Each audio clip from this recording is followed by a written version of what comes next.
Hola, soy Víctor Moya y hoy día vamos a analizar la estructura y función de los peroxisomas, que son estos organelos que aquí están representados en estas imágenes tridimensionales. Los peroxisomas son organelos formados por membranas simples, en cuyo interior vamos a encontrar una serie de enzimas oxidativas. En esta imagen, que es una microscopía electrónica de transmisión, vemos tres peroxisomas y en el interior de estos dos vemos unas inclusiones de tipo cristalino en su interior. Alrededor de ellos vemos algunos componentes del sistema endomembranas, probablemente retículo endoplasma. Los peroxisomas tienen la particularidad de que se originan a partir de peroxisomas preexistentes, debido a que los peroxisomas se pueden dividir por bipartición, o también llamado fisión binaria. Una vez que se han formado los peroxisomas hijos a partir de este peroxisoma progenitor, los hijos van a crecer gracias a la incorporación de proteínas procedentes del citosol, es decir, va a haber una translocación de proteínas hacia el interior del peroxisoma y hacia la membrana del peroxisoma. Asimismo, también vamos a encontrar la incorporación de lípidos procedentes del retículo endoplasmático. En esta imagen que podemos ver acá,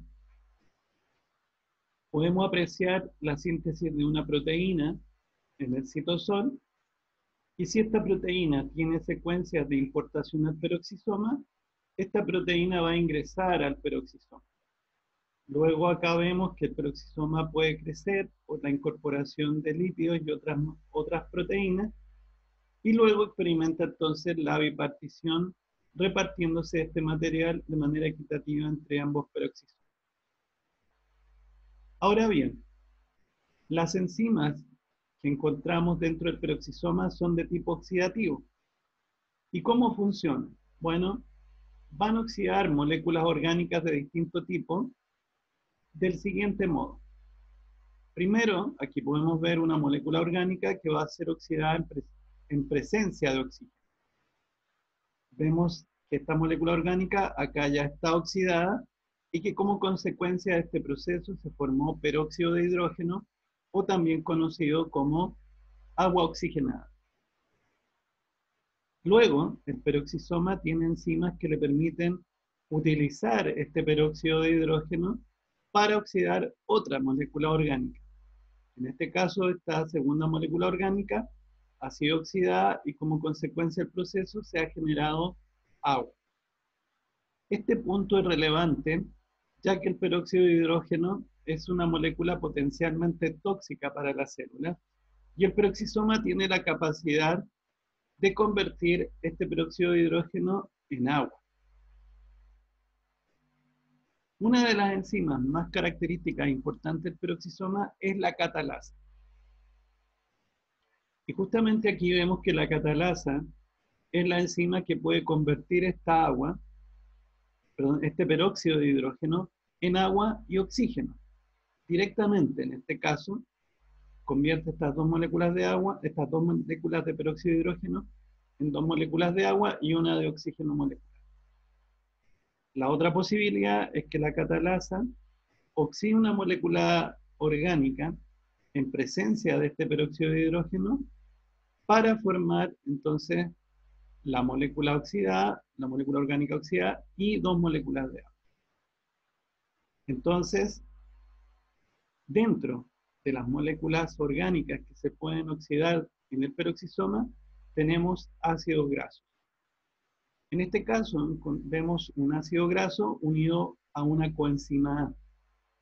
Y a eso le vamos a llamar un acil graso coenzima A, que va a ser oxidada en presencia de oxígeno. Entonces vemos aquí cómo esta molécula de ácido graso ha sido oxidada y como consecuencia del proceso se ha formado peróxido de hidrógeno. Como hemos dicho, este peróxido de hidrógeno, por acción de la catalasa, puede ser convertido en agua directamente o bien ocupándolo para oxidar otras moléculas orgánicas. Por eso se dice que el peroxisoma es un organelo que por un lado participa en reacciones de tipo catabólico, porque en el fondo al oxidar moléculas lo que estamos haciendo es degradar moléculas, y por otra parte también se dice que participa en un proceso de detoxificación. Detoxificación, por ejemplo, en la medida que elimina el peróxido de hidrógeno.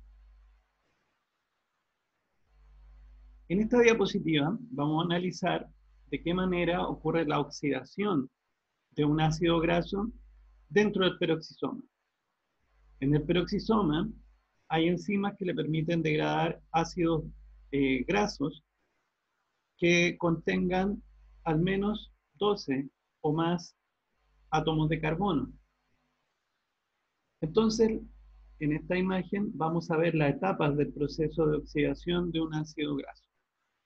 Entonces, la primera etapa va a ser una oxidación que en el fondo corresponde a una deshidrogenación dependiente de FAD.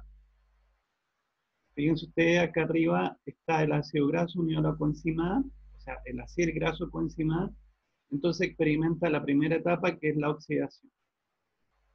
Como producto de esta oxidación se forma entonces la coenzima reducida FADH2. Esto va a ser un proceso común en la célula, ya que cuando una molécula se oxida, en la célula habitualmente otra molécula se reduce. En este caso se oxida el ácido graso y se reduce el FAD convirtiéndose en FADH2. Luego, este FADH2 va a ser oxidado en presencia de oxígeno y convertido nuevamente en FAD, el cual puede ser reutilizado en el proceso, y como subproducto se va a generar peróxido de hidrógeno. Luego, tenemos acá entonces una hidratación, es decir, la incorporación de una molécula de agua ahora al ácido graso. Posteriormente viene una deshidrogenación, pero ahora es una deshidrogenación dependiente de NAD. Por lo tanto, junto con formar generar una nueva forma de oxidación de este ácido graso, se va a generar NAD en su forma reducida, el NADH más H. Luego, este NAD en su forma reducida va a ser oxidado en presencia de oxígeno y convertido nuevamente en NAD para continuar el proceso, y se va a generar como subproducto peróxido de hidrógeno. En la cuarta etapa se va a producir la tiólisis. Aquí se incorpora una molécula de acetilcoenzima A, la cual va a captar al grupo acetilo que se forma producto de este corte entre carbonos. O sea, se va a cortar acá la molécula y se va a liberar el grupo acetilo, el cual va a ir unido a la coenzima A. A eso le llamamos un acetilcoenzima. Y el resto del ácido graso va a repetir cada una de estas etapas una y otra vez hasta que se haya degradado completamente a moléculas de acetilcoenzima. O sea, por ejemplo, un ácido graso que tenga 14 carbonos nos va a permitir generar 7 moléculas de acetilcoenzima. Bien, entonces, resumiendo, para las etapas de la oxidación de un ácido graso dentro del peroxisoma implican una oxidación dependiente de FAD, una hidratación, una deshidrogenación dependiente de NAD y una tiólisis, ¿ok? Que es la etapa en donde se forman las moléculas de acetilcoenzima A, que luego pueden ingresar a la mitocondria al ciclo de Krebs, en donde se va a completar el proceso de oxidación o degradación. Y con eso se va a poder generar gran cantidad de energía entre la mitocondria. Bueno, estas tres imágenes nos muestran microscopías electrónicas de transmisión.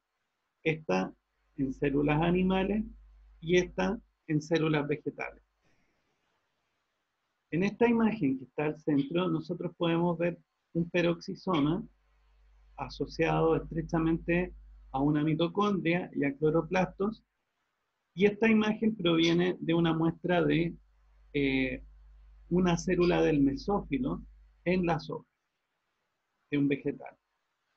Estos peroxisomas que vemos acá van a participar en un proceso llamado la fotorrespiración y que vamos a explicar en un momento más. En cambio acá vemos peroxisomas aquí de color oscuro. Esta es una célula, esta muestra proviene de una célula del cotiledón de una planta durante la germinación. Entonces, estos peroxisomas se llaman, en este caso, glioxisomas, porque dentro de ellos va a ocurrir una vía metabólica llamado el ciclo del glioxilato. Y de ahí su nombre de glioxisoma.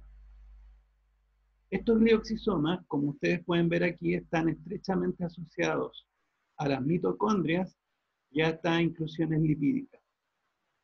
Y eso es porque aquí va a haber una estrecha relación entre los ácidos grasos que están almacenados dentro de los triglicéridos de estas gotas lipídicas y lo que se puede hacer con el peroxisoma y la mitocondria. Bien,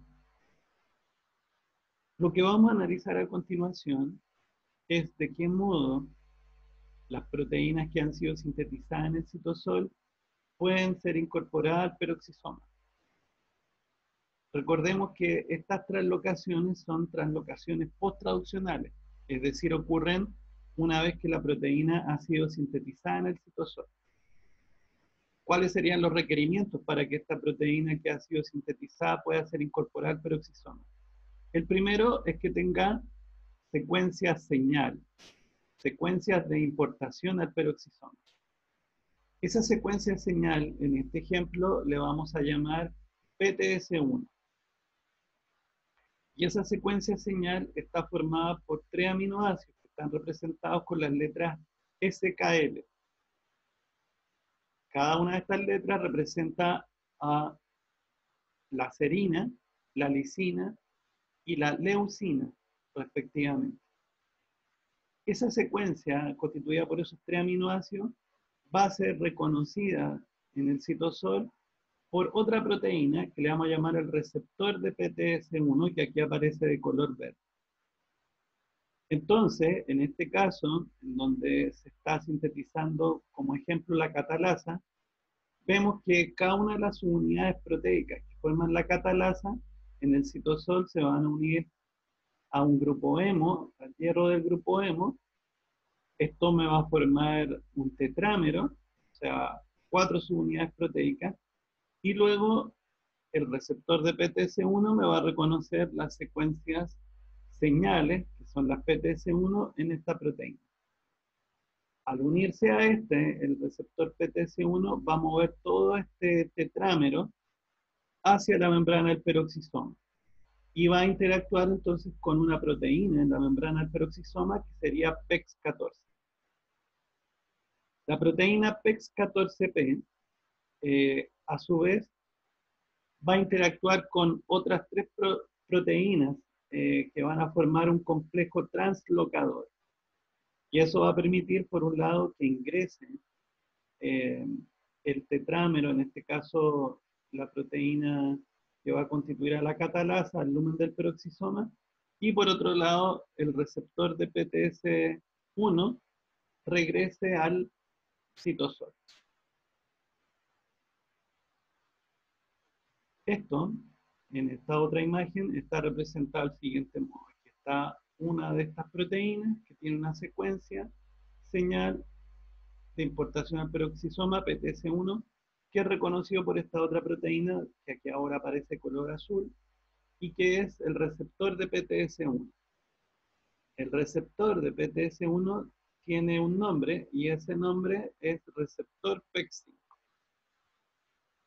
Ahora la proteína, con la secuencia señal unida a este receptor de PTS1, se va a asociar a PEX14, que es una proteína integral en la membrana del peroxisoma. Una vez que interactúa con PEX14, PEX14 transfiere este complejo formado por esta proteína blanco con su secuencia señal asociada al receptor de PTS1 y la entrega a este complejo formado por PEX10, PEX12 y PEX12.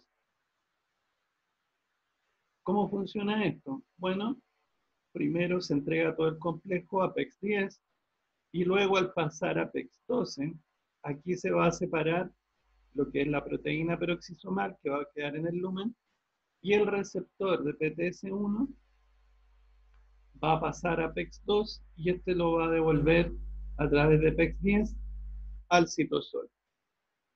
Y de esa manera, este receptor PTS para PTS1, que en el fondo dijimos que se llamaba receptor PEX5, se puede asociar a una nueva proteína que tenga la secuencia señal indicada. Bueno, va a haber distintos tipos de secuencia señal en las proteínas sintetizadas en el citosol que pueden eventualmente ser incorporadas en el peroxisoma. Estas proteínas van a interactuar con estas proteínas con distintas secuencias señal, van a ser reconocidas por distintas clases de proteínas citosólicas. Ya vimos que las que tienen la secuencia PTS1 interactúan con PEX5, que era el receptor de PTS1. Vemos que a veces hay otras proteínas que tienen una secuencia llamada PTS2 y que interactúan con PEX7. Sin embargo, ambas transfieren a PEX14 en la membrana del peroxisoma y luego a este complejo que era PEX10, PEX12 y PEX2 y que permite la translocación de estas proteínas a la matriz del peroxisoma. Entonces, este ejemplo que tenemos acá es para explicar que hay secuencias, señal, que permiten importar la proteína al lumen del peroxisoma y otras secuencias señal que van a interactuar a su vez con otras proteínas en el citosol y que permiten insertarla en la membrana del peroxisoma. Como ustedes se fijarán, en cada caso va cambiando el tipo de proteína translocadora también. La que lo inserta en este caso en la membrana del peroxisoma son este complejo formado por PEX3 y PEX16. Bien, hemos dicho que los peroxisomas de las hojas están estrechamente vinculados a las mitocondrias y a los cloroplastos. Y estos peroxisomas participan en el proceso de la fotorrespiración. La fotorrespiración es un proceso que ocurre cuando las plantas son sometidas a alta intensidad lumínica. En ese caso, como la fase fotodependiente de la fotosíntesis aumenta o se ve potenciada, entonces se produce mucho oxígeno. Y cuando las presiones parciales de oxígeno son muy elevadas, esto me va a afectar al ciclo de Calvin, concretamente, que es la vía metabólica que permite la síntesis de moléculas orgánicas en el vegetal. Entonces, en el ciclo de Calvin, cuando el oxígeno es muy elevado, en vez de fijarse el dióxido de carbono, lo que va a ocurrir es que se van a oxidar intermediarios del ciclo de Calvin, lo cual va a traer como consecuencia una reducción en la productividad de la fotosíntesis. Por otro lado, los glioxisomas, como hemos dicho, participan en el ciclo del glioxilato, y estos están estrechamente asociados, por un lado, a las inclusiones lipídicas, y por otro, a las mitocondrias.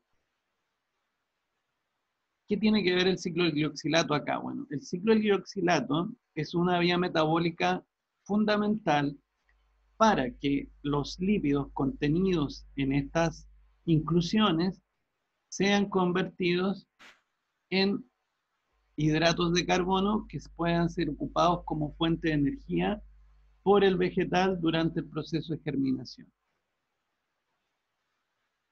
Entonces, en esta imagen, nosotros podemos ver la participación del peroxisoma en esto último.